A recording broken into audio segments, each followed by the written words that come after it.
afternoon. You in tune to Ron March and the Ron March Show.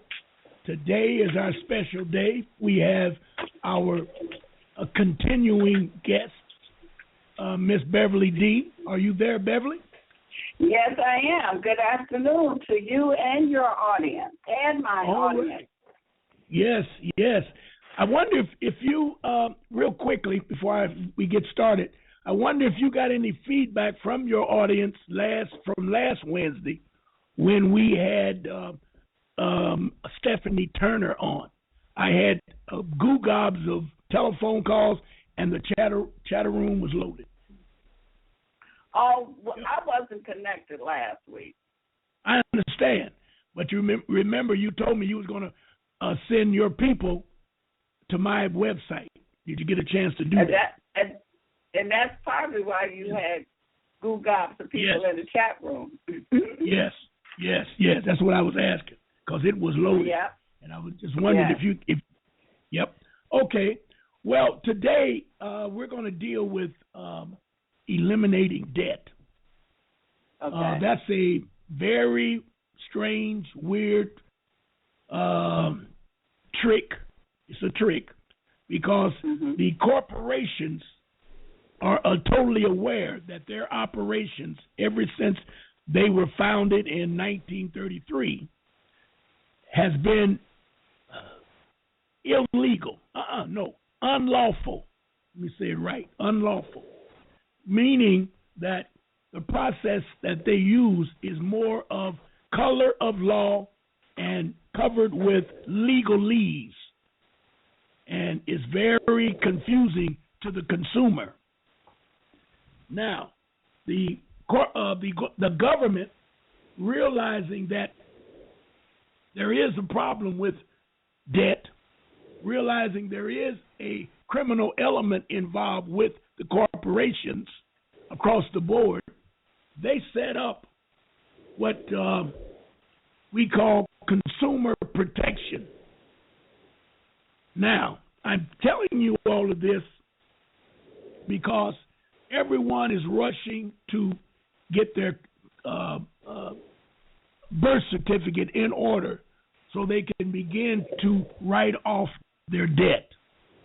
And I do not want to give a false impression that by having your birth certificate in place, that authenticated from the government and the state, that you automatically are going to write off your debt. It's not going to work that way. You have to study, understand the process of redemption. You got to study. And surely you're understanding, I am not going to continually take phone calls on rudimentary questions that I know you haven't done any studying when you call and ask certain questions. You know, that's what the computer is for. Most of you out there have computers, and all you have to do is put your question in the Google box. That's all you have to do. And then when it comes up, the first window come up, you will normally have upwards of 10, 15, 20, maybe 100 windows that you can search down on and tap a website that is closest that you can imagine to your question.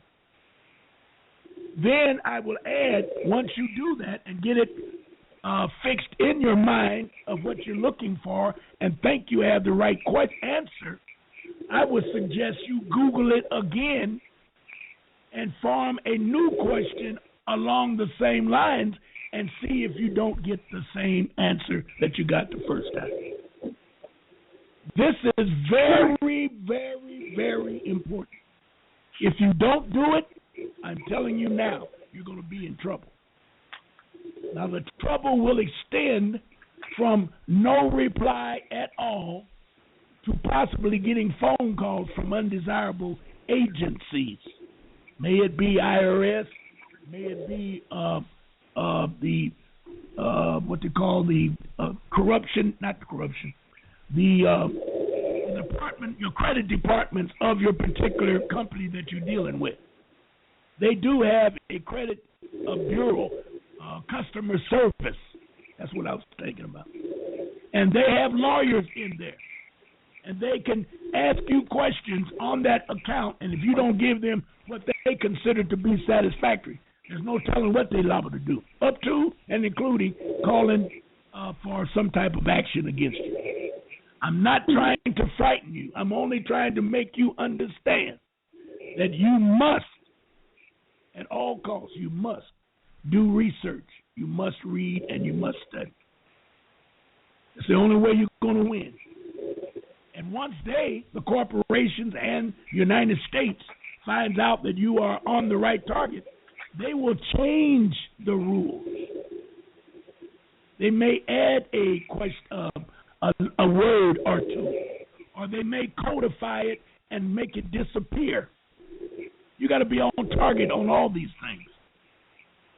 And if you're into the computer, into Google, into redemption, they will notify you. You'll see it. You can go sometimes on YouTube. You can put stuff in on YouTube. How do I authenticate my birth certificate? Anything like that. Put it in there. And something is going to come up and give you some answers. It is very important that you do this. I can't stress it enough. Freedom is not free. And cost does not always mean monetary cost. There are other costs that you may not want to pay. So I can't say it any stronger. Now, so it's kind of like walking in a minefield, and if you don't watch where you're stepping, it could just blow up on you. Yes, yes, yes, yes. Yes, yes, yes. And remember, all the things that you're trying to do, if you don't, you know what a criminal action is. There's nothing criminal about what you're learning on these websites. Most of the websites, I should say. Most of the websites. Everybody is upset and angry with the government in regards to taxes and debt. Taxes and debt, which means or leads to income, so that can stretch out.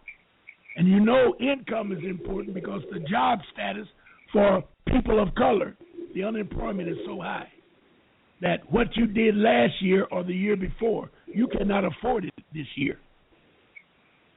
And so you begin to fall into the trap known as debt. I recall a statement that was made years ago. I believe it was one of the writers, Thoreau, made a statement that debt is worse than slavery, or debt is slavery. You can Google that. It'll come up. And they put him in jail for that. Mm. They put him in jail. I don't know if he stayed in. I don't know what he did. But they didn't want him to wake the people up. The more dumb and ignorant you are, the richer they get. And you need to stop talking about I'm not in debt, or I pay my bills in cash, I pay everything on time. Foolishness. That's nothing but foolishness. Nothing but foolishness. You're giving away your money. And there's going to be a time when you cannot pay everything in cash, or you cannot pay all your debts on time. And this is the trap that has been set up. They don't want it to be, but due to their mishandling of information at the top, mismanagement at the top, United States as a growing government, country, or society is dead. Dead, dead, dead. So, we're going to talk about debt. Now, I left off yesterday by making the statement that once you get your birth certificate authenticated, you still have a straw man. Beverly, I'm waiting on you to ask a question on that. You do not get rid of your straw man by authenticating your birth certificate. All you're doing legally is separating yourself from the straw man. You're actually killing. I wish I could get a good pronunciation of ensligis. Ensligis.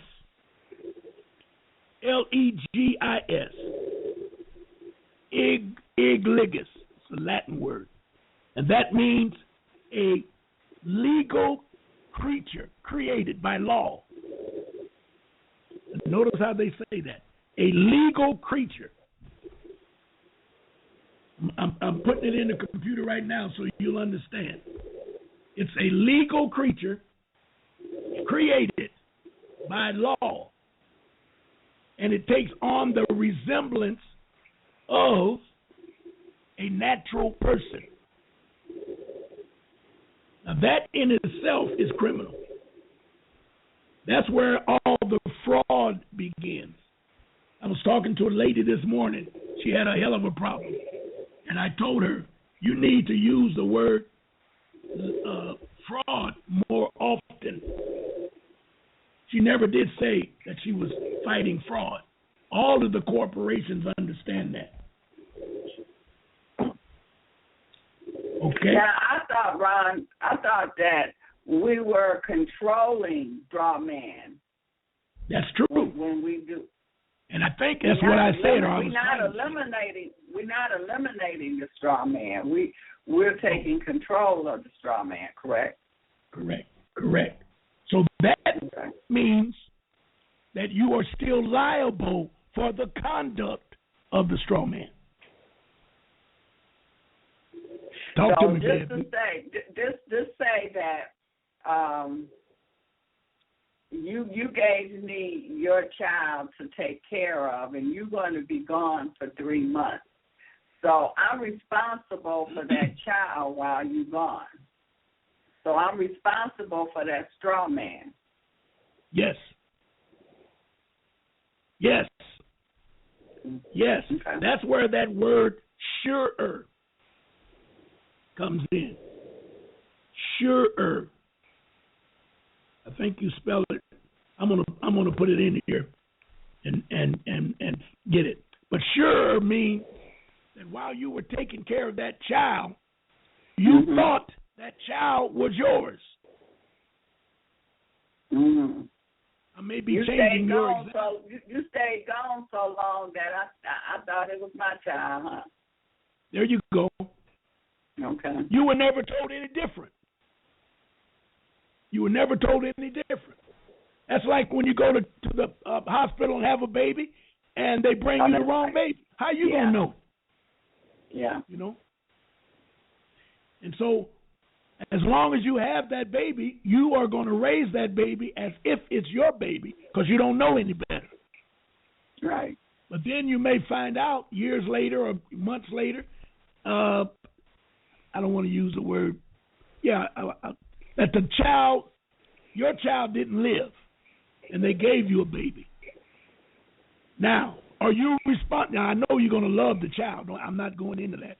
But I'm trying to say, are you responsible for everything that child has done up to that point? Yes. Well, the answer is yes. But now that you know, everything changes. So as long as all of these American, quote-unquote, citizens, and I'm calling them citizens because they're nothing more than 14th Amendment citizens. So I can say it that way. All 14th Amendment citizens are surers, meaning they don't know that there is a straw man that they are responsible for. And they have to pay the bills of the straw man. I looked up the word. They don't give me a pronunciation. But it says this. It's Latin. A creature of the law.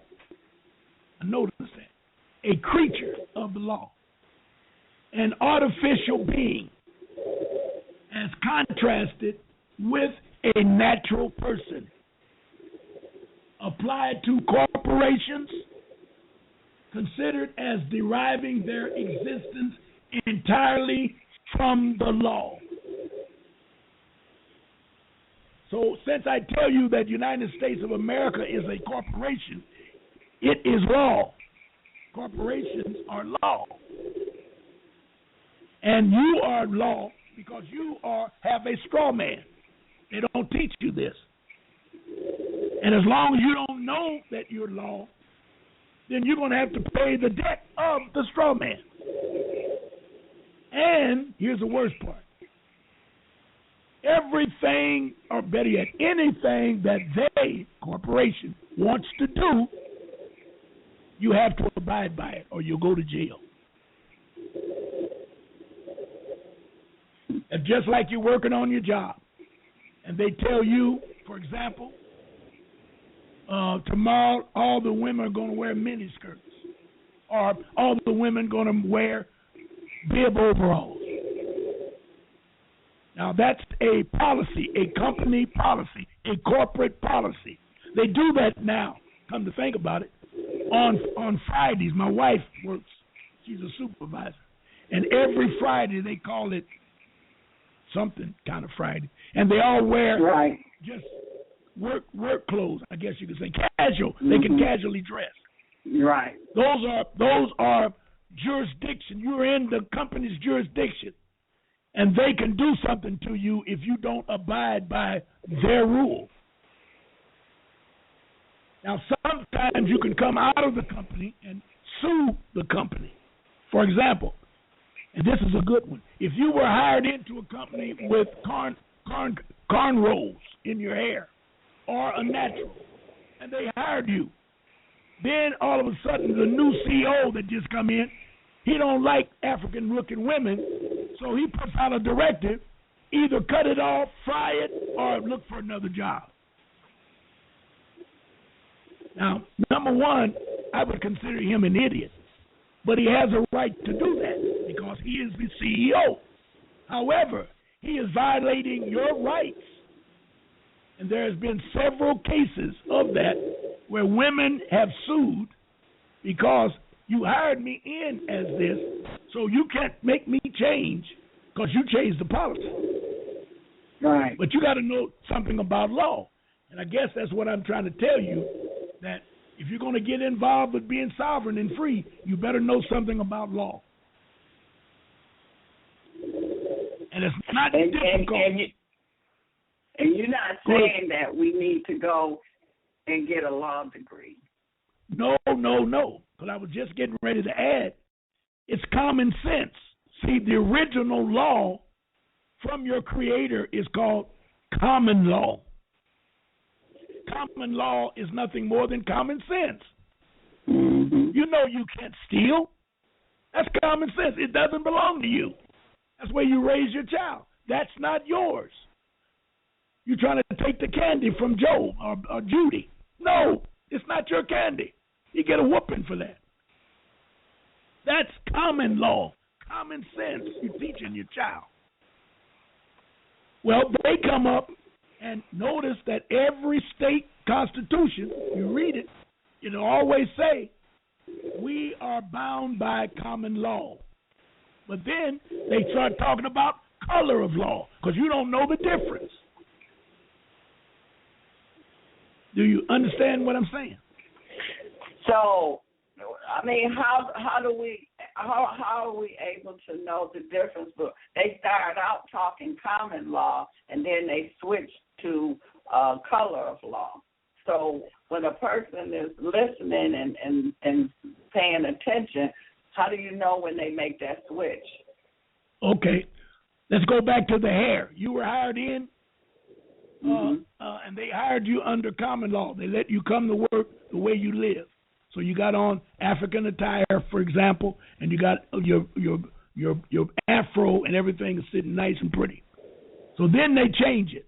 Now you have to ask yourself, this is when and I had this conversation this morning, this is when your creator comes alive. Do I want to cut my hair? And I'll just say, no. Okay, so now you got to stand up. You got to walk into the office and tell them, say, wait a minute. I was hired in this way, blah, blah, blah. My hair this way. I do not put that crazy stuff in my hair. I don't fry my hair. I'm not going to do it. Well, you're fired. Now you need to file charge. You need to get an attorney because he'll jump on that because that's a clear-cut case. So you don't know if you don't know the difference. Your spirit should tell you the difference. Something's wrong with that. Okay. You follow me?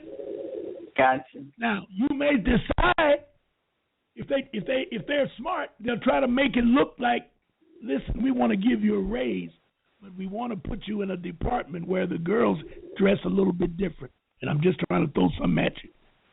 And over there, the black women have their hair so beautiful. Now you're getting the message, but as soon as we can get a job opening, we're going to put you over there. So when the job comes open, he bypasses you. They do this in plants. Now you're going to say, wait a minute. Now it's going to dawn on you. Common sense comes in again. They want me to volunteer and change my hair. Now you got to make a decision. Either you're going to do it and get the raise, or you're going to tell them, or you're going to create a good lawsuit that they're discriminating against you. That's where all this law stuff comes in. You follow me? Right. It makes sense? Yeah, it makes sense. Okay. Well, we all have experienced it. You know, at one time or another, when you're in management, you always run into some crazy person, black or white, that's going to pull some kind of shenanigan to try and get around you and bring in his son or his cousin, that type of thing. And you always look at it, and all you have to say, something's wrong with that. They'll wait. Here's the thing they did to me one time. They waited until I think I took a day off. And the day I come back, they put somebody else into the slot that I was in line for. And the supervisor came to me before I went to him and said, you know, we had to fill that slot. You wasn't here yesterday, but don't worry about it. The next slot, you're going to get that. I fell for that trash. I didn't know any better. But this is what they do. All right. Now, what does this have to do with being sovereign? What does it have to do with elimination of debt? Well, it's all interwoven into one big package because you have to know how to eliminate your debt. Now, there are several different ways to eliminate debt.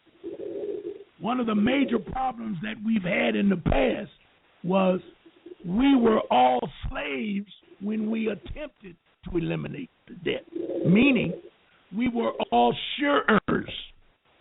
And as long as you are a surer, you only have privileges. You do not have rights.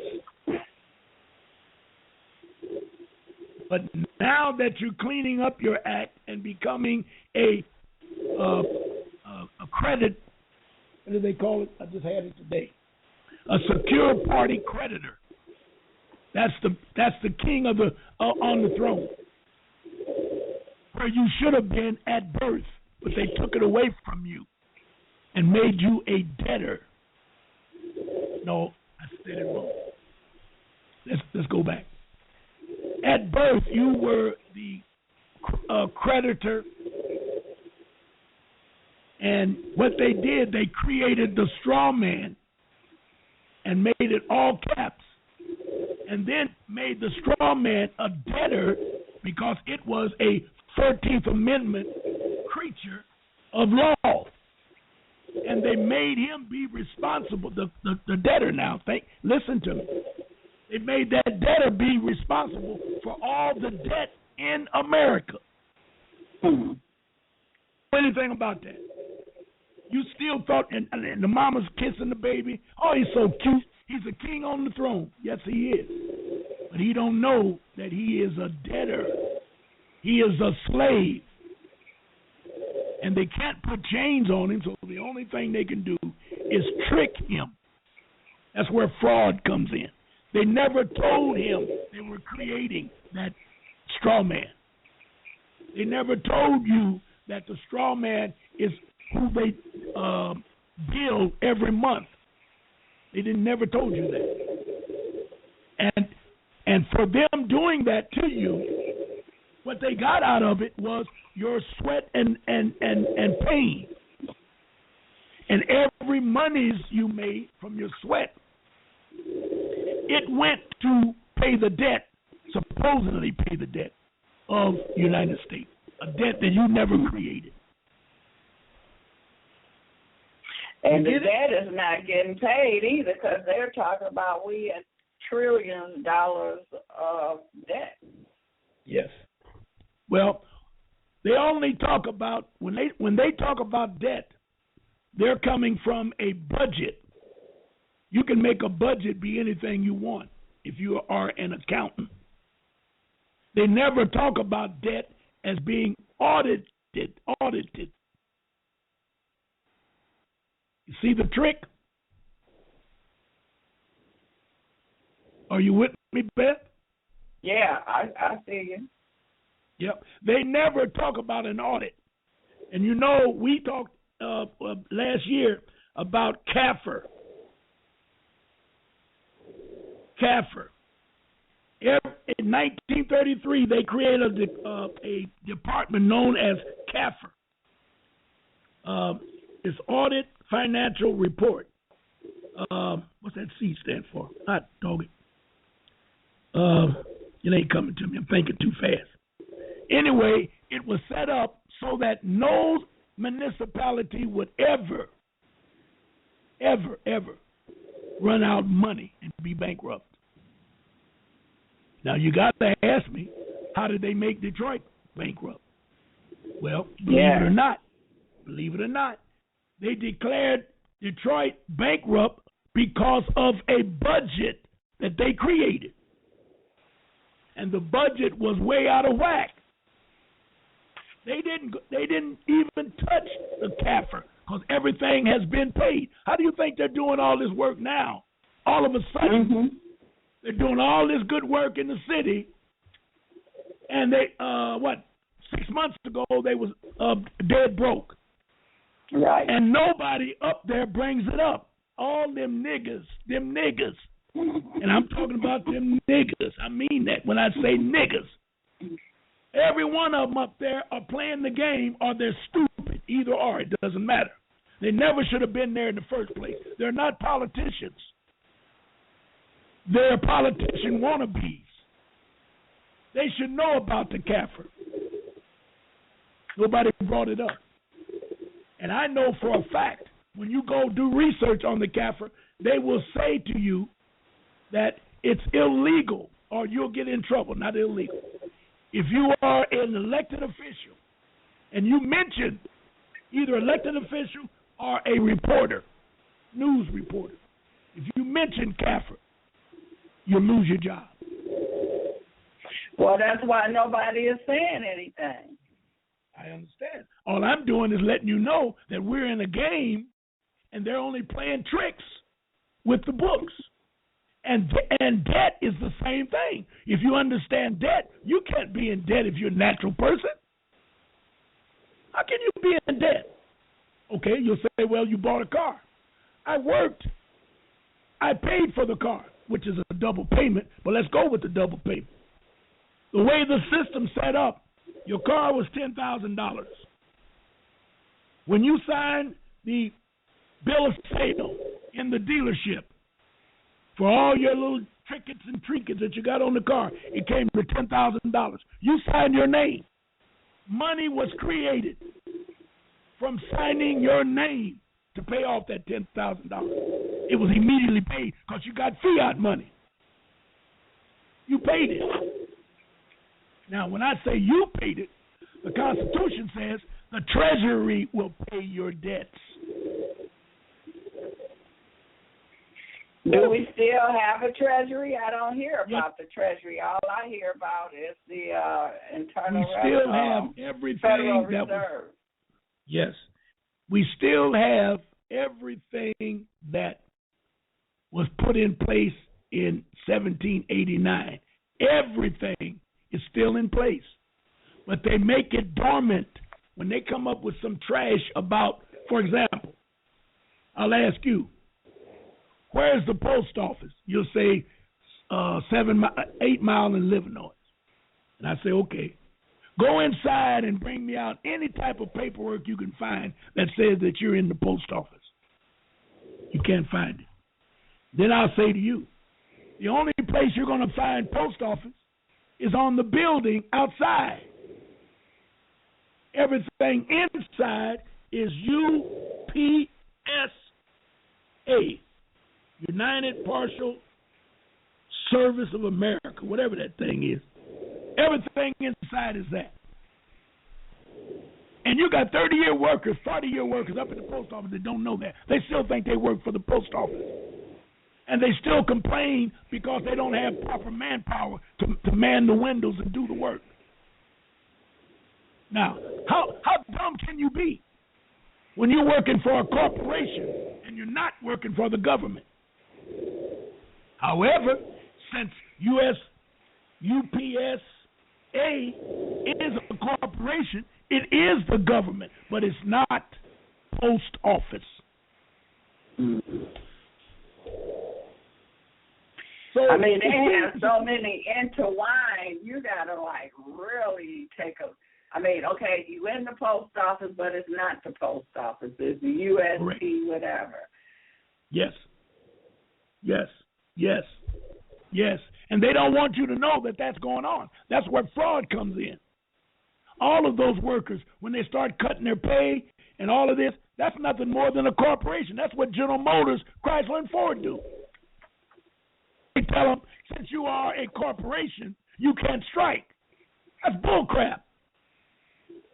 You see, they got them between a rock and a hard place, and nobody knows how to figure it out, and ain't nobody going to tell them.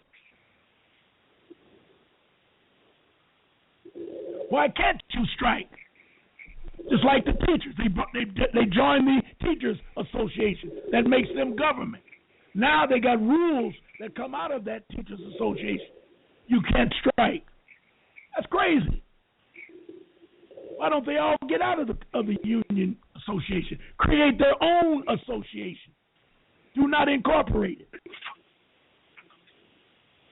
And then they'll say, well, if we do that, they'll fire everybody.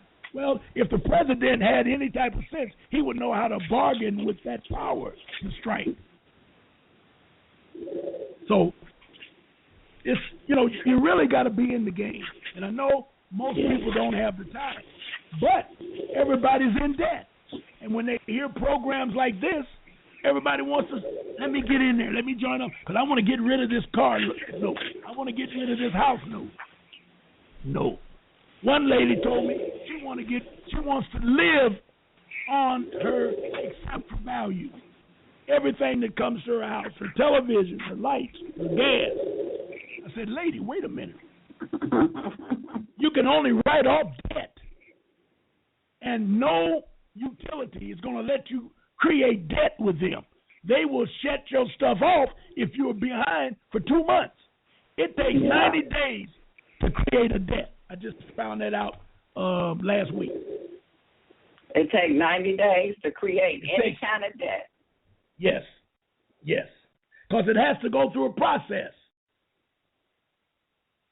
That's why they don't come on your house until 90 days after your last payment. They don't start moving on you until the 90 days is up. Because now you have created a debt. And that's why some of the lawyers, or let's say, I don't want to use the word good lawyers, but let's say some of the lawyers that want to be, considered to be good, they'll tell you, why would you wait until you get letters from the law firm? Why didn't you put these letters in prior to, during that 90-day period? I learned that the hard way. See what I'm saying? Right. So, if you don't understand debt, how can you eliminate debt? Now, and how can you solve your problem and play the game, as they say, if you don't know the game or understand how the game is being played? Correct. I totally agree. But now, listen, we have help. I talked to my sister. I wish I'd have told her to listen to the program tonight. But I talked to my sister this morning, and she is a believer in the system. So we went to talk. She believes in the system, and she's one of them Bible-toting individuals. Okay. And it was a blessing that I called her. Well, anyway, I did. I called her, and we got a very, very good conversation. But she was asking questions the way that you ask questions, and most of the listeners ask questions. Number one, what I say, they know it to be true, but it's so overwhelming that all they can do is listen. Right. Okay, that's number one. Then she wanted to know, why don't I slow down and take my time and work with people? I said, well, I can't do that because there's too many people out there. There's too many levels of understanding out there. I can only put you on the path to the creek, take you to the creek, and then I'm going to say, there's the water. If you're thirsty, you know what you got to do. I'm gone. I'm not going to argue or wrestle with you about it. We all also need to understand, and I told her, everybody's on a different degree of understanding. That's why the Masonic order teaches you by degree. Your ladies group, can't call it off fast enough. They teach you by degrees, and they dare you not to turn to the next degree until they tell you when to turn.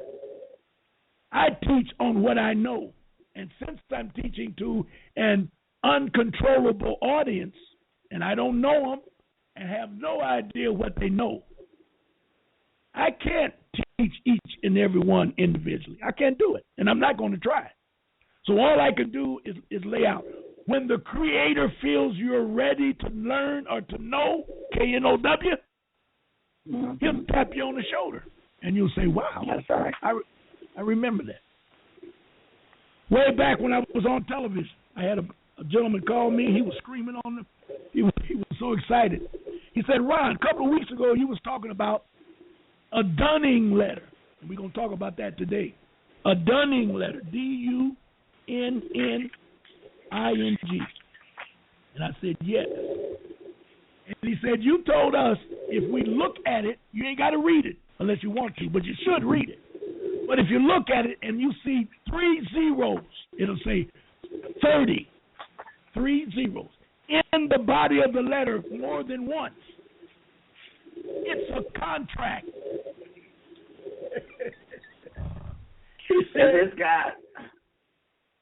If it's got 3 zeros. Not, yes, 3 zeros, 30. If there's 30 in the bottom of in a body of the letter more than once, it's a dunning letter. So now if you read it, it'll tell you that it's a contract. It's almost a wolf ticket because it'll say something like this. Wells Fargo says that you owe them $12,000 on property at so-and-so and so-and-so. We have been selected by Wells Fargo to collect that money. If these figures are incorrect, you got 30 days to answer for us to change it.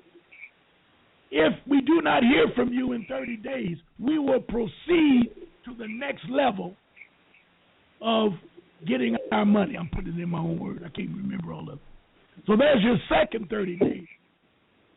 And then the last 30 days said something about we will, once you say that this is incorrect, you got to give us 30 days to correct it. It's something like that.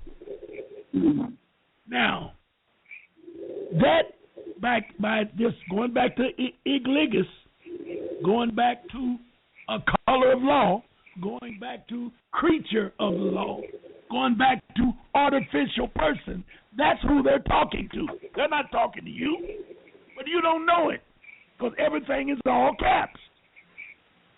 And they're telling you, Mr. Slave Nigger, if you don't pay us, we're going to take your butt to court. That's what it means. You don't know it. So basically, a dunning letter is a collection. Yes. When you get what you get from the collection agency. Yes. But the collection agency is always LLC.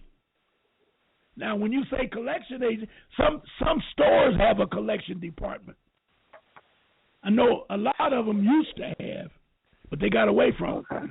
Now they once you go into default, here's where the trick comes in.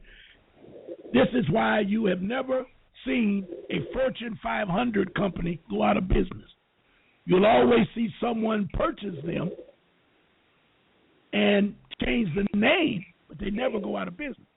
And the reason for that is simple. Here's the reason.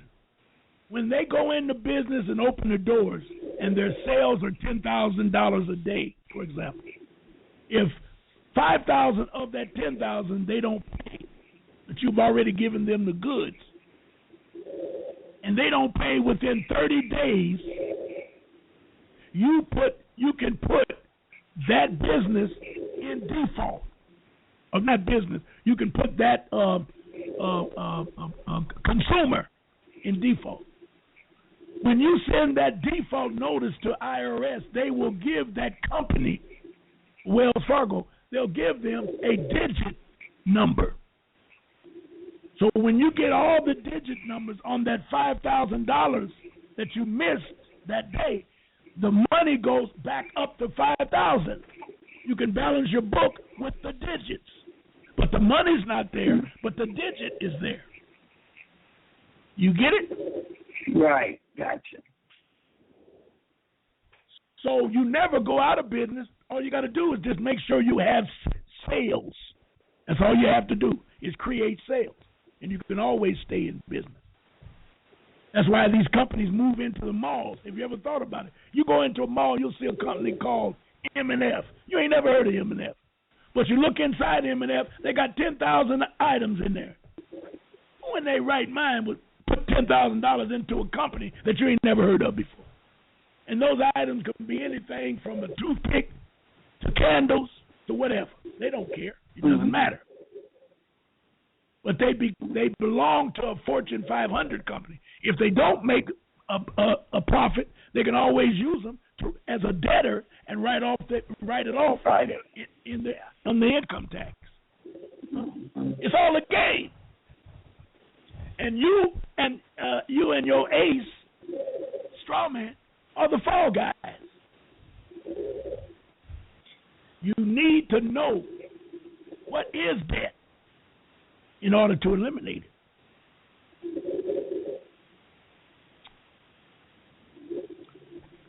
My chat room is down. Your chat room down? Yep. I got phone calls, but I don't. My chat room is just a white page. Oh, okay. Well, somebody is asking you a question. They're saying, okay, Ron, come on. If I have a home birth through a midwife, how do I properly get the birth certificate from the hospital? It won't be none. Why would they want? Yeah. Why would they want a birth certificate? That's when they'll make that baby a straw man. So if they want a birth certificate, all they got to do is go down there, and they have to sign an affidavit. Now you remember, they better be careful. I don't know what state they're from, but if they're from Michigan, and I'm going to look it up again. The last time I was with you, Bev, we looked up that, what is it, founding. Yeah, when you abandoned your child. They from California, I think. They're from California. Okay. CA. I guess that's California. CA is California. Yes. Well, they got to be careful because they might get put in jail. I ain't trying to scare them, but that according to the law in Michigan, and every state has the law. And let's look it up. You remember, Beth. I'm going to try to do it right. But we were talking about Section 339.2825. Yep. All right, let's see what that is. Yep. Wait a minute. I may have to do it on break. But you recall, Bev, you remember we talked about that. About the abandoned baby? Yes. You're talking about, okay. It's called the Parenting Act, Parentage Act. And it's got all the paperwork that mothers sign is in this act, and they must sign it. And they have 5 days. Remember that. It said you got 5 days to get this paper in. Or they could bring charges. Now, I don't know what to tell her. I do know that you can go and get what they call a live birth record. But how do you do it? I don't know. I don't know how you do it. Because she's already born, so now you got to get you can't get a birth certificate until you get the live birth record. Go ahead. What about if they got a notary republic to be there and sign, something? Let me read what they're saying. Yeah, some people had their children taken in California because they had a home birth, so they are agreeing with you. Oh, okay. Yeah. Okay. But it should be. Can you use the notary, that person? Because didn't you say the notary makes it legal? Yes, but so a notary only certifies the signature. She has to write the affidavit and then get the affidavit notarized. Right, so couldn't a midwife be there? Because the midwife is there delivering the baby. Couldn't the midwife and the... Bev, they'll throw that midwife in jail. Wow. If they get her name, they'll throw her buns in jail. So tell that lady to email me, and I will forward it to Jonah Bay, and I'll try to get some answers for her. But I advise her, how old is the baby? She's listening. How old is the child? See if she give you an answer. I don't know. I guess they just was maybe using that as a scenario. They said, okay, they'll do it. They'll contact you. Okay. Do that. Ron March Show at yahoo.com. And email me. The baby's what? The baby is not born yet, so they trying to get it together before the baby get here. Okay, good. Hurry up and email me, and I'll forward it to some heavyweights that know more about it than I do. But I know she'll be in trouble if she do it and don't, because I don't know what that law is in California. But I'm going to find the law that I'm talking about, and maybe she can look it up that way to see what the law says. But, Bev, I read it to you. I think you pulled it up yourself. It talks about you got 5. I saved it. That's what I'm looking for now. All right. Go ahead and look for it. Okay. Now, so we can move on, but keep looking, and I'm going to, at break time, I'm going to take a good look. I can't do much searching while I'm on the air. I'm not that good yet. Now, let's get back to this debt. The reason that there's so much debt is because when they established the 13 colonies, the purpose of the 13 colonies was to invade America and steal all the rights, all the resources, all of the agriculture, all of that. That's what it was all about back in about 1580, maybe a little earlier. Because now I'm finding out that they tried to set up the colonies earlier than 1604. I think the Virginia finally got started in 1604. But there was at least 7 attempts made prior to that. Our brothers and sisters, our warriors, the Moors, Murder.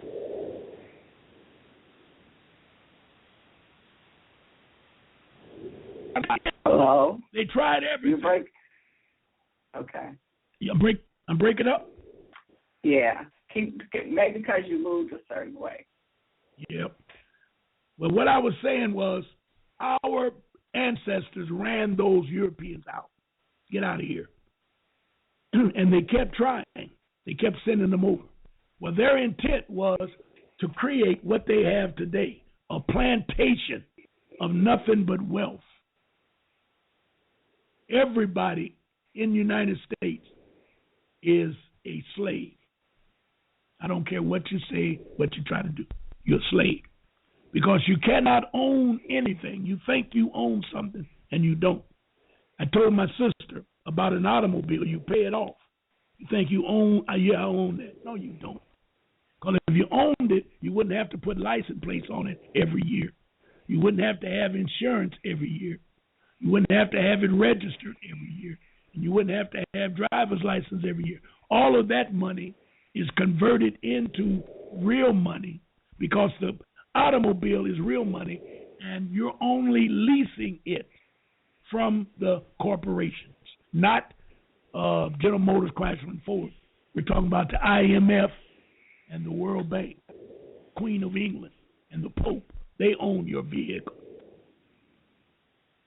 And see, this is so big, Bev, that most people just cannot grasp it in their heads. They've looked at so much bull crap on television.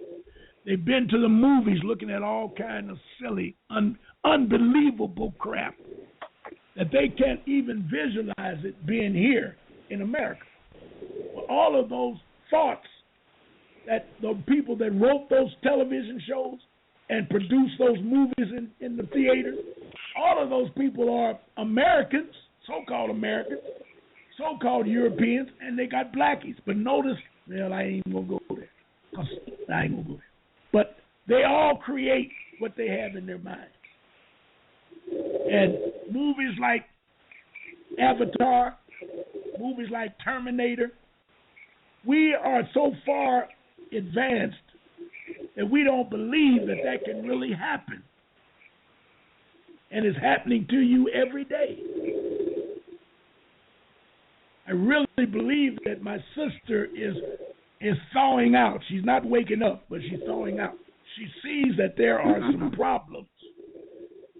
You dig it? And that's where I say that the age of Aquarius is creating that.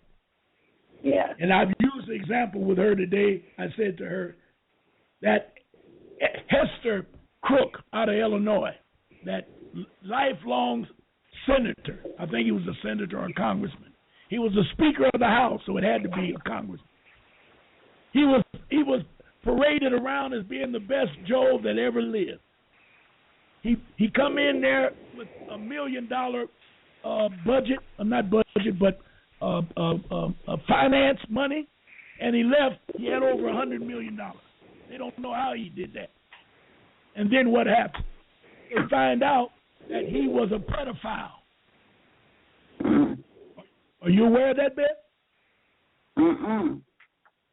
White folks are up in, they don't know what to do. They are shaken. They are totally shaken. You hear it on all the programs when they bring it up. They don't really want to talk about it because he was one of the good guys, so-called. And now he is tarnished like all get out. He can possibly do, I think, 20 years. And guess how they found him? Caught him, I mean. He was pulling out $50,000 withdrawals from his personal accounts. And I don't know if he had tricked the bank or the bank didn't turn it in, but somebody told the Treasury Department. They came down on the bank. The bank told him he couldn't do it anymore. I dig that. He couldn't do it anymore. Now, he done got away with it for years. So what he did, he started withdrawing $9,999.99. So that don't work no more. They changed that. Well, if you read it, his name is Hester, and it's spelled real strange. SERT is on the end. Hesert, something like that. He's a congressman. You need to read that. Because the European nation is up in arms. They don't know what to do. They're upset over this. Really upset. Because he done came out and done some things that they thought was unbearable, and now they're good guys doing it. So we're in the age of Aquarius, and that's what's helping us wake up at the same time, showing us what we're up against. And they're not white. They're not all white, and they're not all black. They're not all Chinese. You got all kind of colors. Look at what they did with the soccer. They busted that soccer. The soccer was supposed to be the largest sporting event in the world, and all of it was fraud, embezzlement, and crime and corruption. They arrested 26 of the top people. Did you see that? No. It's called FIFA. FIFA. That's the name of the association that runs all of the soccer meets. And the soccer game is the biggest game in the world. I heard that. More money. Yep. Okay. Now, getting back to this person in the chat room that was talking about the baby being born, they said that the midwife that took the baby to the hospital and got a birth certificate, they were okay. But the people who they did not have a midwife, their child was taken. Wow. And this is in California.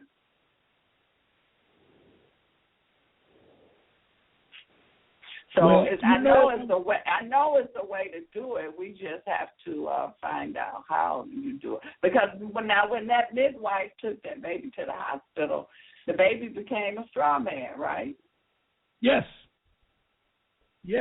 So she put the baby. So what sense of having it at home when you still made the baby the straw person? I'll ask you one question. Where did the money go? The hospital lost thousands. The doctors lost thousands. And I don't know, they might have paid the midwife $500. They want that baby to come through the hospital so they can make money through the insurance companies. Mm-hmm. It goes back to what I've said. It's nothing but a game. Yeah. Now, I would think, see, there's so many problems, and I don't have time to deal with it, but I would think if the parents of that baby, the lady that's pregnant, she should be working on her birth certificate right now. So when the baby's born, the baby is automatically sovereign because the baby is a minor under 18. So if the mother is sovereign, that automatically makes the baby sovereign. Correcto. And if the daddy's sovereign, it automatically makes the baby sovereign because the baby is a minor. Whatever the mama is and daddy is, until the baby reaches 18, the baby is a minor. That's why they call black people as a race minorities, because they know they're all dumb and they're all slaves. And they're reminding the European, you don't have to treat them with respect. They're only minors. Now, wait a minute. Okay, now just say two sovereign couples go to the hospital, have a baby. Okay. Now, can they insist that that baby is not put in the? I mean, if the baby get the birth certificate, he's still a straw man, even though the parents are sovereign, right? Okay. Yes, but I'll tell you this: there will be a fight because the nurses knows nothing. See, here's where we get in trouble. The nurses know nothing; they're dumb. The doctors know nothing; they're dumb because they're all living with good privileges.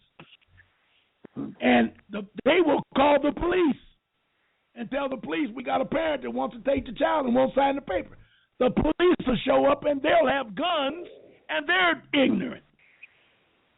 So you have to go along with it. Now, if you want to fight it, you can tell the police, I'm taking it home. They say, no, you're going to jail.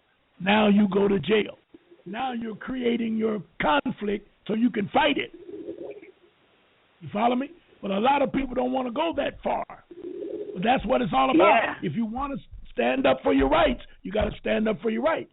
Now, when you get before that judge, I guarantee you can get an attorney on this one. Because you and the judge would know it also. You don't need an attorney. Hell with him. Yes, and I tell you something else. We didn't talk. We'll talk about it when we come back. Top of the hour. Mm-hmm. When we come back, we're going to talk about the 5.1 rule.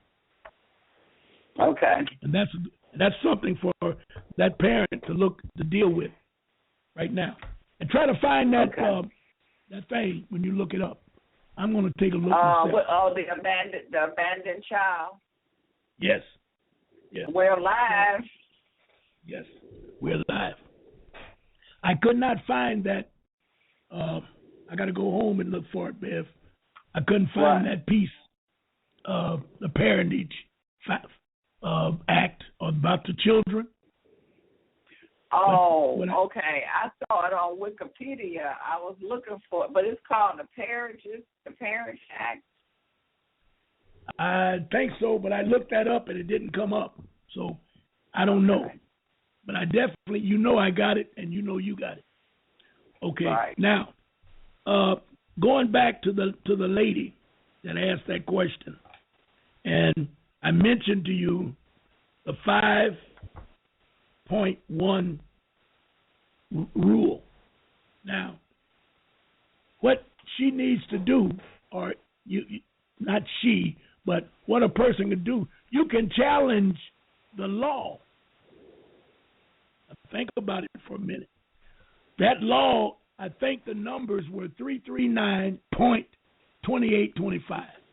And every time I do it, it don't come up, and I got to go home and make sure those numbers are right. But 5.1 is how you challenge a statute. So just because it's on the books, and it's not in the Constitution, it's on the books as a compiled law, it has to be a real law. Am I making sense? They can put anything. That goes back to what we said earlier. Go ahead, Bill. So it can't be color of law. Yes, it cannot. It cannot. And since you're the parent and you are a natural person and you can prove you're a natural person, all of that color of law and all of that malarkey does not pertain to you. See, they get away with all these tricks and all these ungodly rulings because they're using the color of law. Now remember, as an example, when they had the big foreclosure case in Detroit, or in Michigan rather, on the family of Sherman versus residential lending. Well, all the rules of the compiled law said you have to have possession of the promissory note and the mortgage in order to foreclose. Well, they went to the Supreme Court, and all the lower courts ruled in favor of the defendant. But they knew what we need to learn, and that is, it's only the color of law. So they went and used the color of law in the Supreme Court of Michigan by stating that, and they used the blackie. There was, 7-man jury of judges. The only black on there ruled that the plaintiff won because he didn't think that it was on the minds of our founding Michigan, what can I call them? The writers of the Constitution, to say that back in 1862, some crap like that. He ruled. Now think about that for a minute.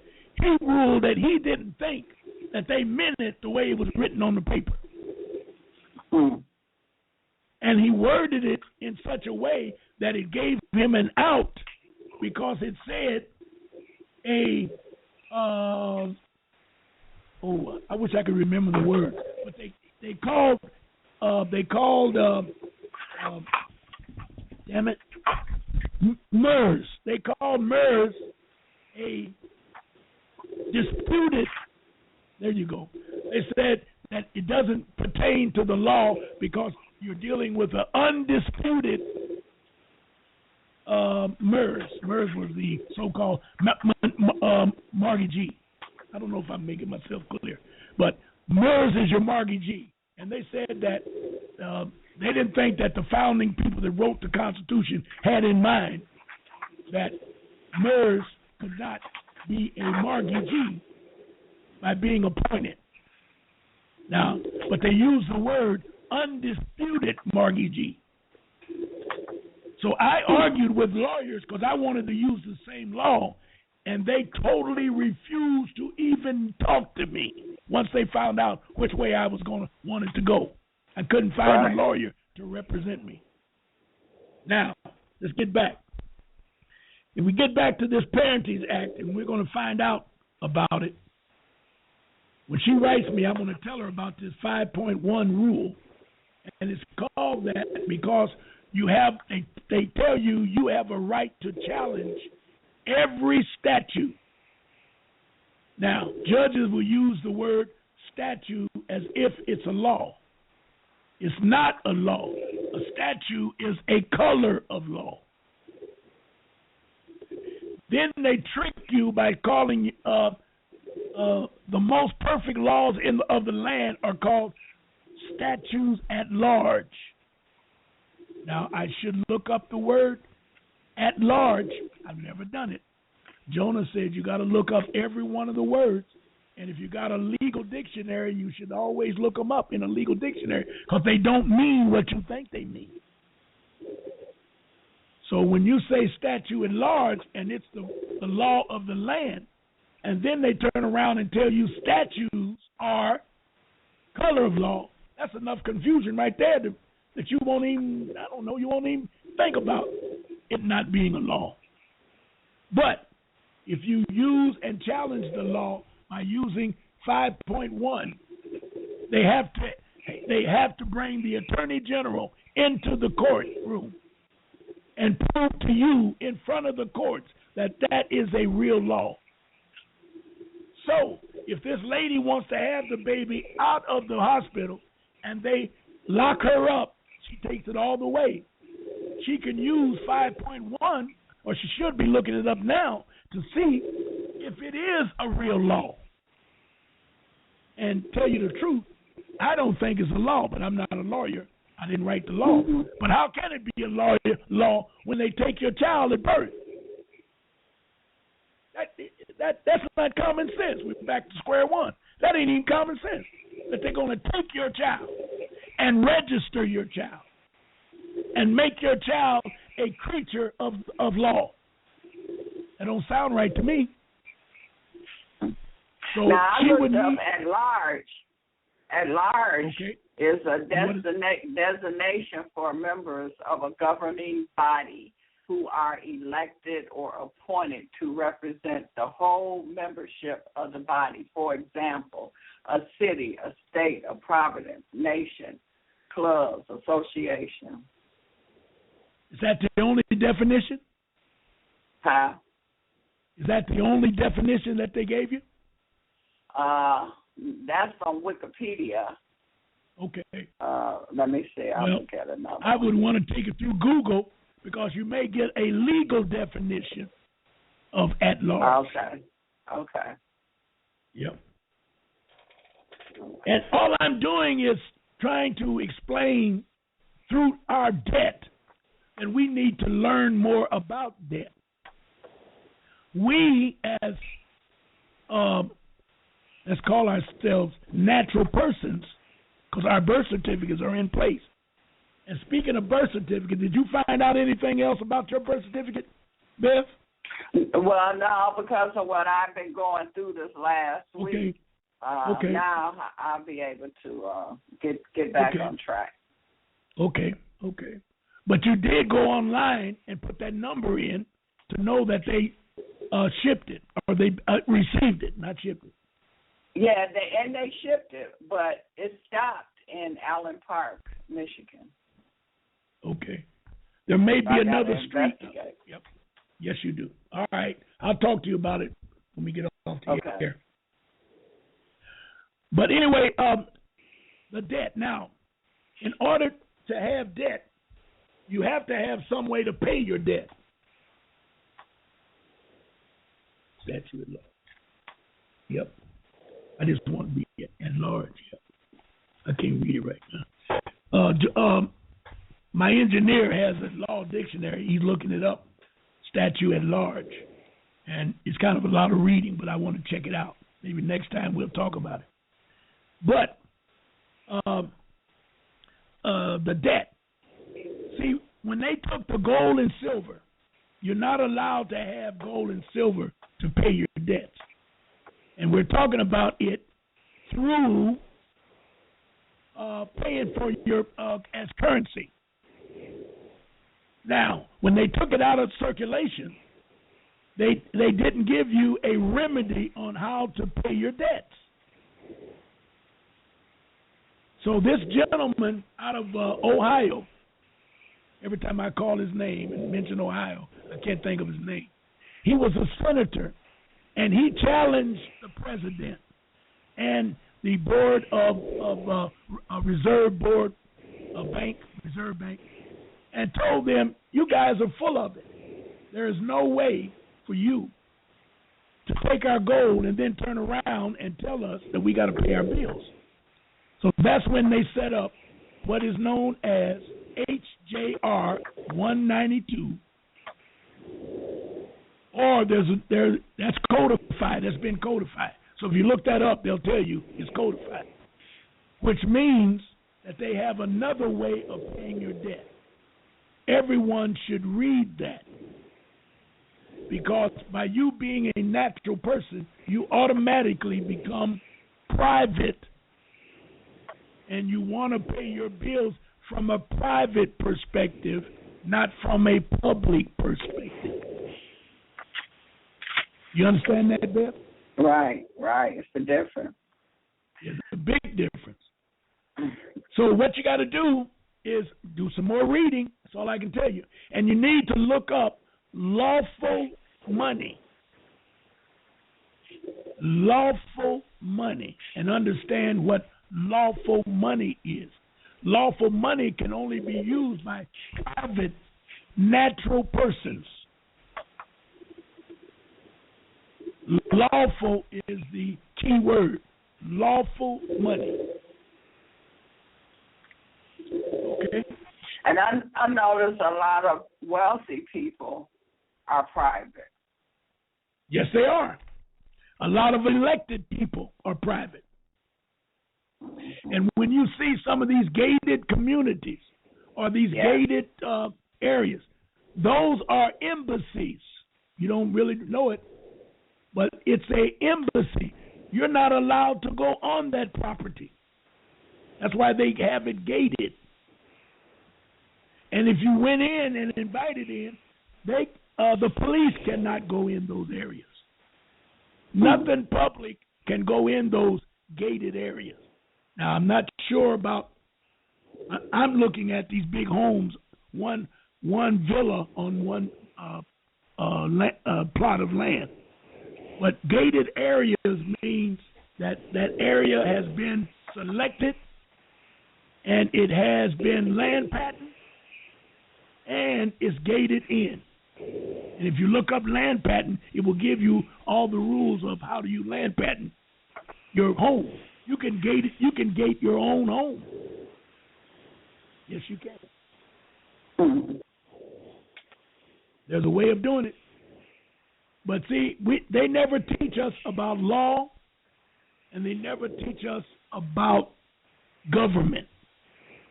They give us just a sweep, and they never teach about real black history. So by being ignorant of those three, we're nothing but walking zombies. Walking zombies. And I don't know what's more fearful, being a walking zombie or living among the dead, walking zombie. That's something to think about. It's difficult to communicate. And every time you want to explain something to someone, they got a better answer. Most of them have a better answer. But yet, they can't do it. Why is that? Now, okay. Lawful money, are you talking about the Federal Reserve? No. Federal Reserve is public. Oh, lawful money is dealing with private. Yes. Only private. That's why Jonah was talking. I don't know, did you? No, you wasn't. You didn't hear Jonah. I don't think you did. But anyway, the last time we had Jonah on, Jonah was talking about going to Office Max, Office Depot, and purchasing a book of checks, blank checks. And you can't put anything on that check that's public, such as your Social Security number, such as some of the language that we use, such as except for value. You can't put it on there. Now that you are private, everything you do. I remember that conversation. Yeah. Yes. But it was another number he said you could put on there besides your, so to take the place of the Social Security number, wasn't it? Yeah. Yes. Well, you can put your EIN number on right, or the Social Security number without digits, but I need to find that out for sure.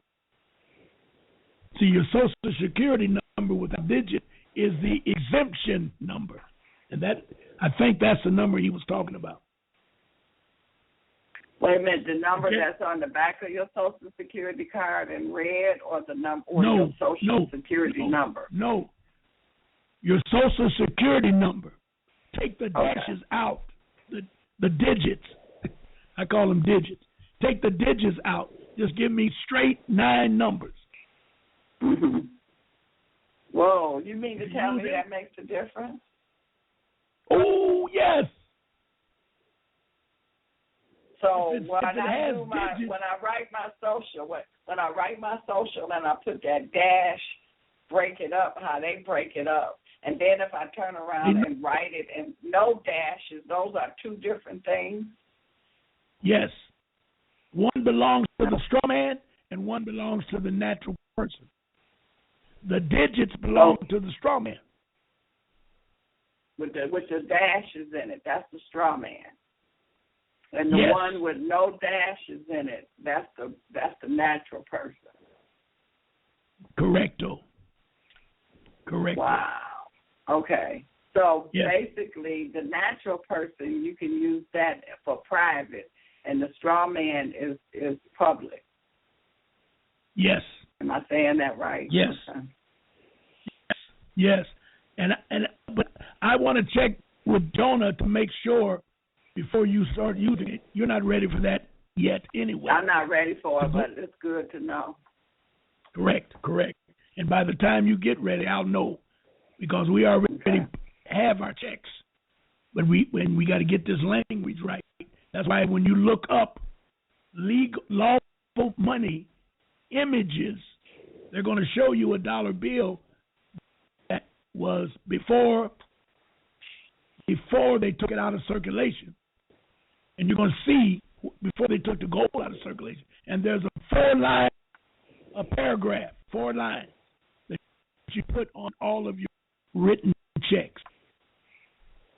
Wait a minute, Ron. Now you say say that again, because I'm looking at this lawful money images. What am I looking for? The upper left-hand corner of the dollar of the bill, and you'll see is a paragraph sitting right up there, especially on the $1 bill and the $20 bill. I think it is. There is a paragraph with 4 lines, difficult to read. See it? Yeah, I see these lines. I'm looking at it on a $10 bill and a $5 bill. Okay. In the left hand. And then the left hand up. Yes, yes. And you don't see that on the fiat money.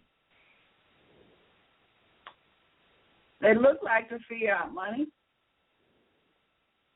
Well, who cares what it looks like if the language on it, because the fiat money don't have backed by gold on it, bearer of this, all of that. They just took that off. It's the same dollar by looking at it, but the language on it makes the difference. Right? Okay, let's see. This note is legal tender for all debts, public and private. And that's not it, is it? No. It's the Federal Reserve, though. No, that ain't it. I'm looking at something different. You say it's usually on a $1 bill? Yes, on the 1 and the I think it's on the 1 and the 20. Okay.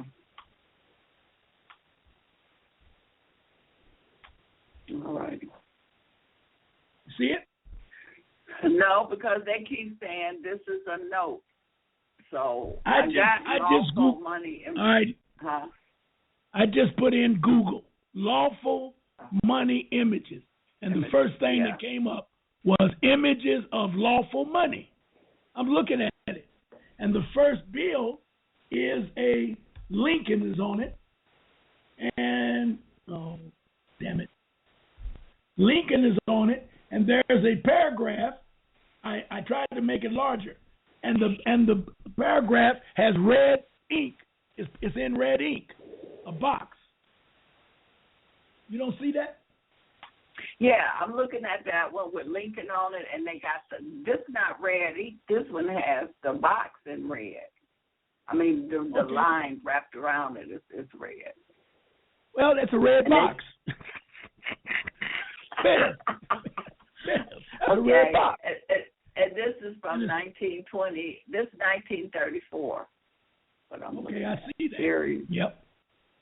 Is that we looking at the same one? Yes. And there's 4 lines in that box. Yes. You see, and the 4 lines has to go on the check that you're going to make.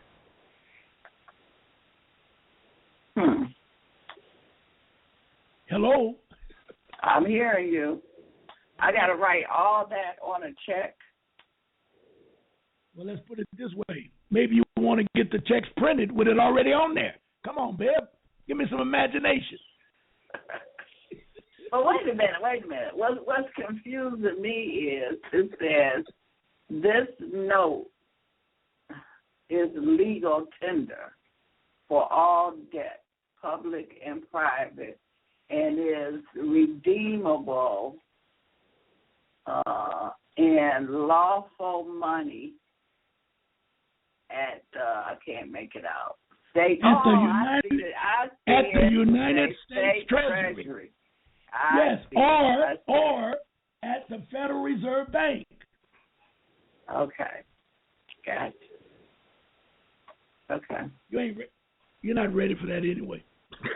But you got to get. Well, at least I know about it, so I know what to look for. Yes. And now, if you double click on that, you can come up with another article that will come, and it says, theocratic versus democratic money. Do you see that? Tap on that dollar bill that we just talked about.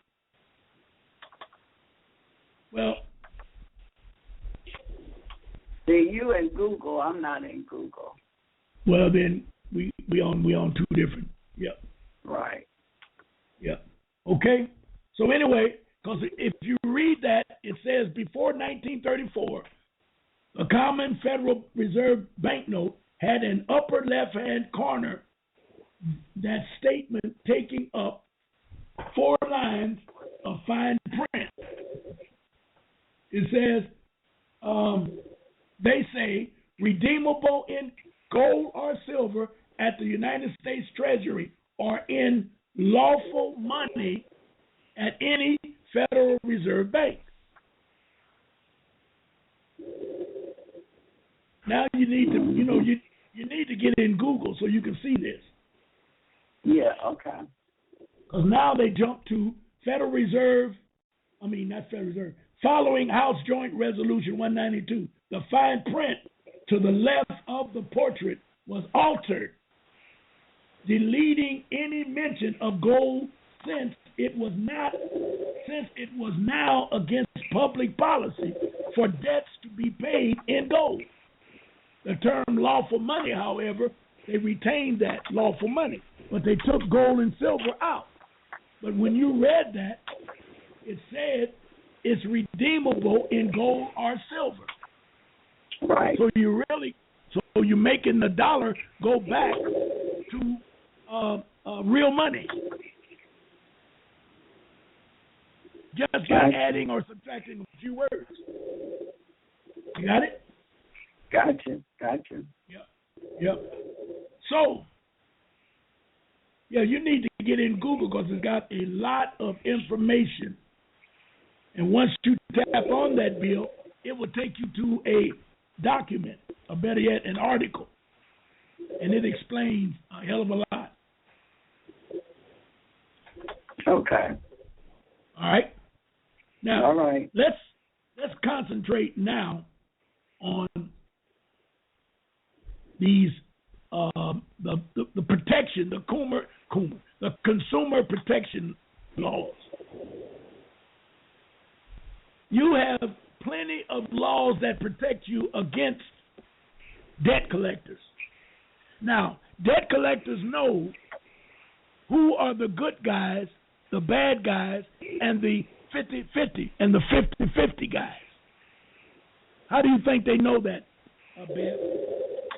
Do your credit report? Yes. Do they check your credit report? Yes.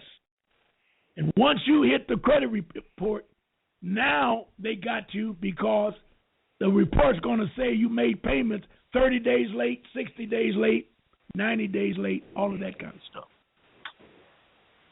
Now, they also use the credit report, or they use a consumer report to find out who pays their bills on time. For example, every day at my house, I get mail, or better yet, the house address gets mail. 80% of it is to my wife. She pays all that mess on time. She is known as an A1 consumer. She gets at least 3 credit card offers pre-approved every month.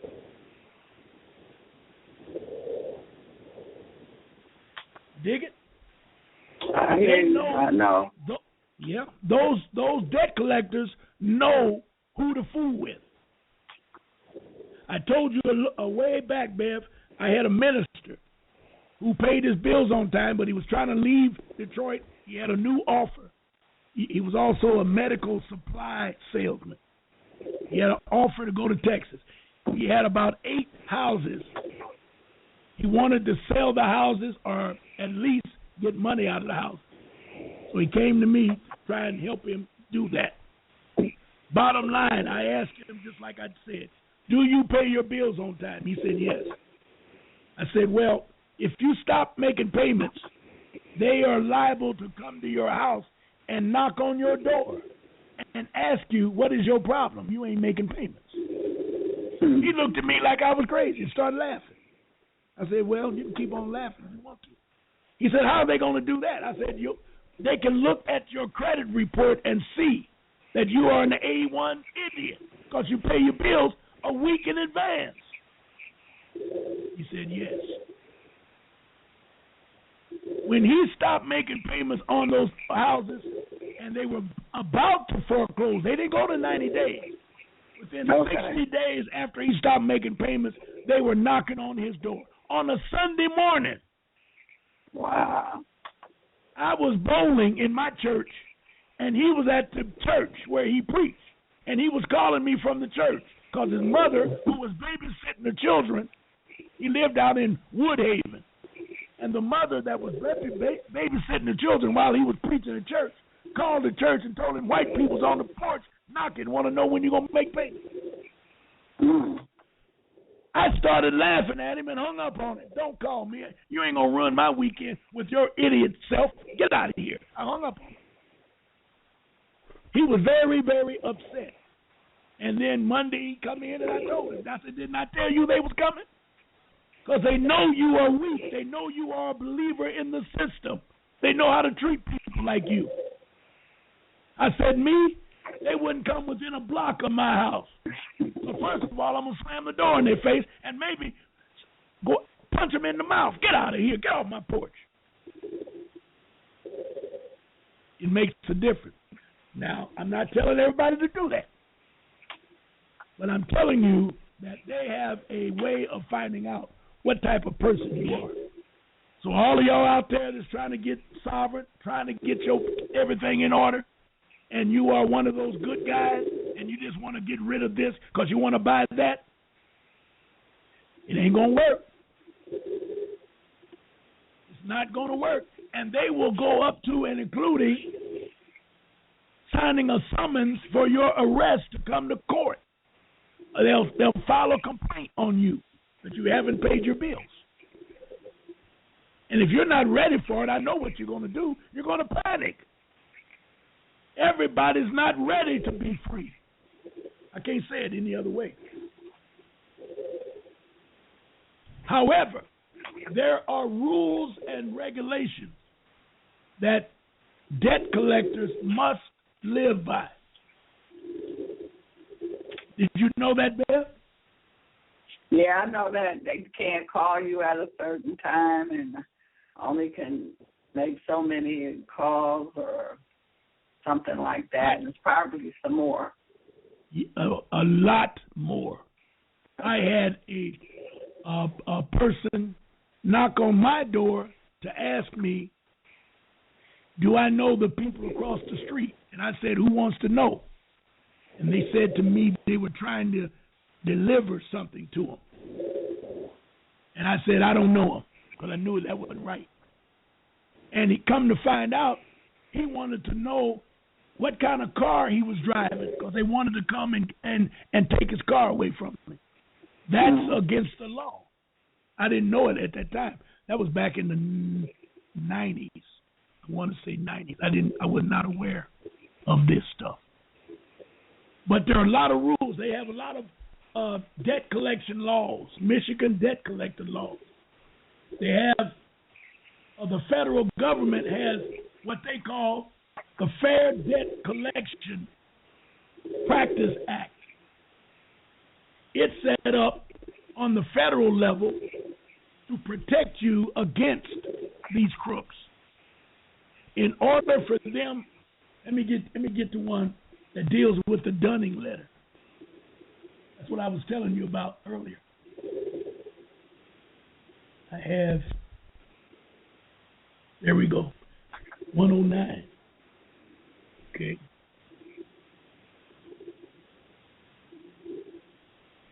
$809. We're talking about 809. Yep. Let me give you the full number. 1 second. My computer's not acting right. Let me try it again. Okay. We're dealing with, here's what we're dealing with.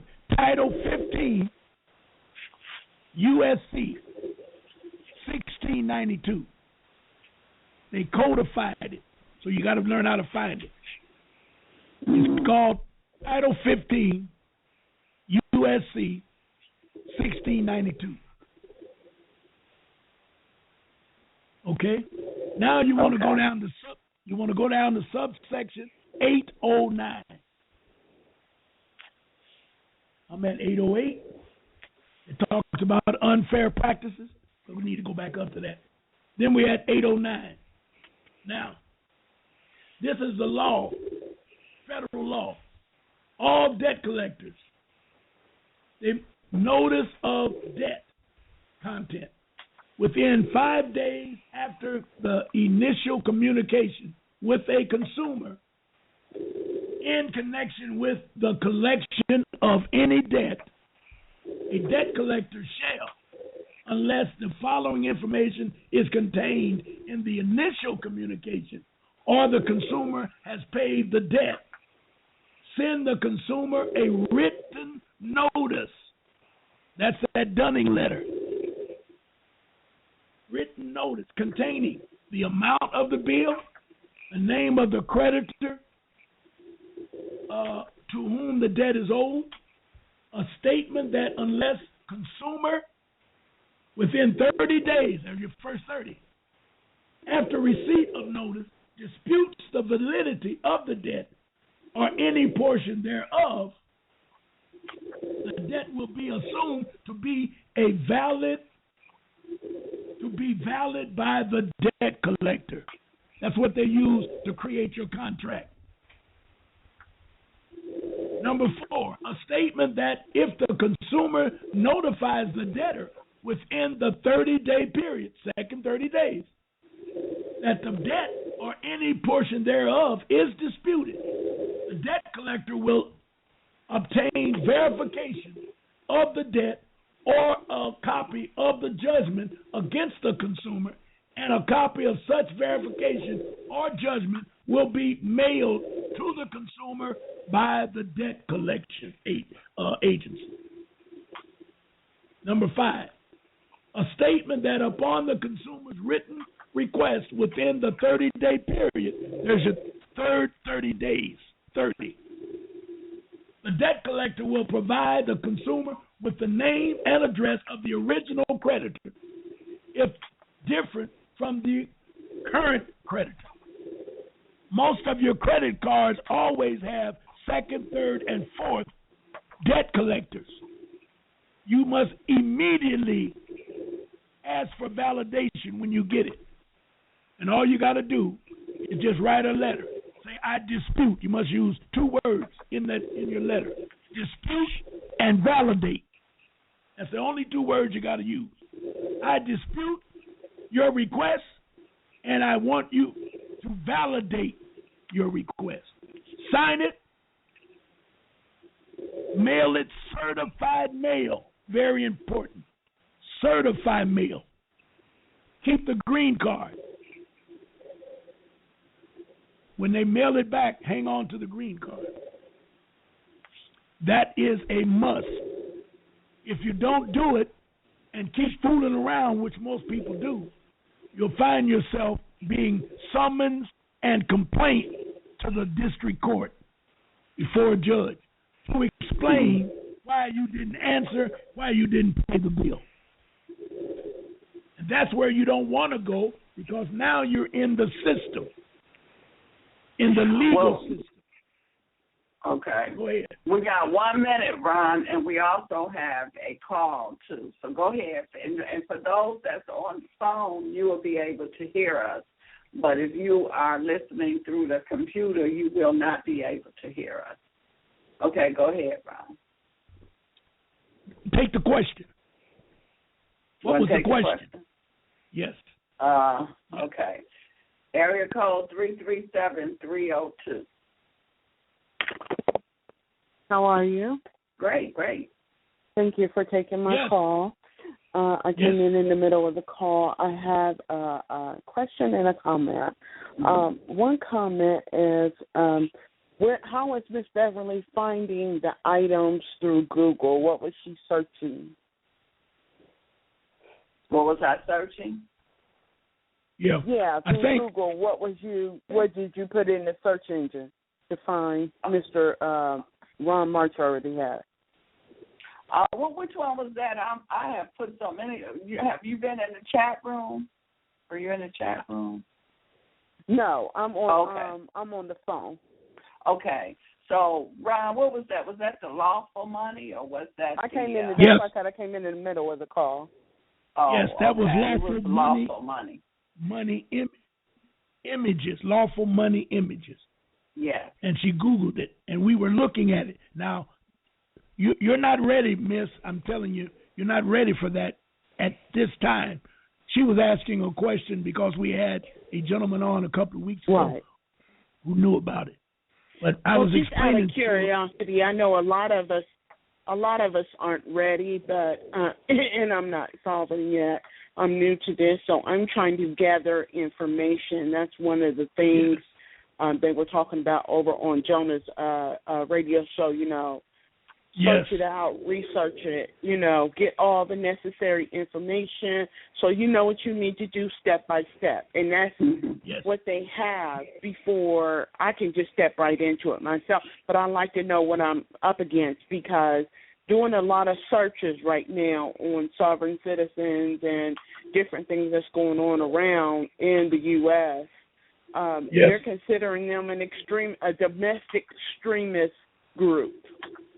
And as a problem, 300 plus strong, but they're not including all the other sovereign people, just the Moors, So I want people to be aware that, we need to have a certain set of knowledge and decorum and how to handle these certain articles, statutes, and court cases, because one man online, he actually made a fool of himself doing it and had to get an attorney, and the attorney told him, you need to find out if subsequent court system has sometimes modified, overturned, or narrowed, or affected certain rulings, within that certain state or whatever.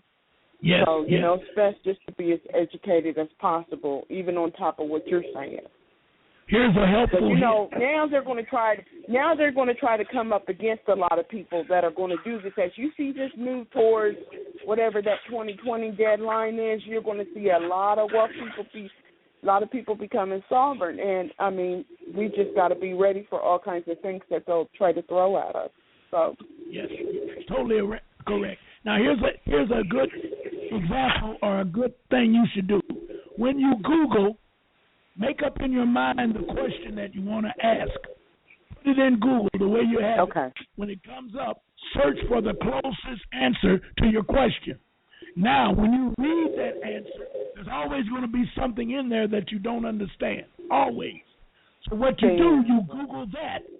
One word if you don't understand it. Like I just said to her, at large, statute at large. I want to look up at large and find out what that means. So now when you get it, the second answer should be part of the first answer, or it will be a correction of the first answer. Now you know that somebody's putting in some false information. Then you might want to do it again. This is a very important question. So you got to know how to research, and you don't want to take one answer to be the truth, because they have a lot of scammers out there and a lot of misinformation. Okay? Yeah.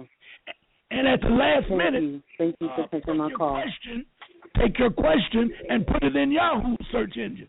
I hate Yahoo, but see what happens. See if they'll bring up the information that you got that will help you out. Okay? Thank you, caller. Thank you. Thank All right. you. Thank you. I got a question. Ron, that was it. I got one. Wait a minute. Okay. Area code 321-9763. Are you there? Hey, brother. Area code. Yes, sir. How are you? How you doing? I'm doing well, sir. Okay, you have a question? Yes, sir. I remember you were saying something to the effect of controlling your straw man. I found that very interesting because I was doing some studying on tax deeds and tax liens.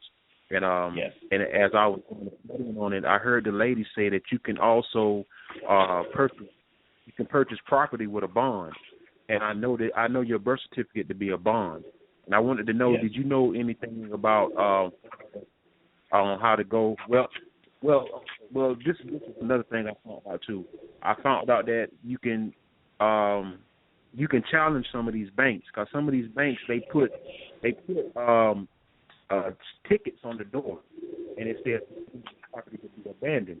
Now, when you correct your status and you become a living person, you know what I'm saying? You are over the bank. Like, banks are corporations. You become a living person now. So yes.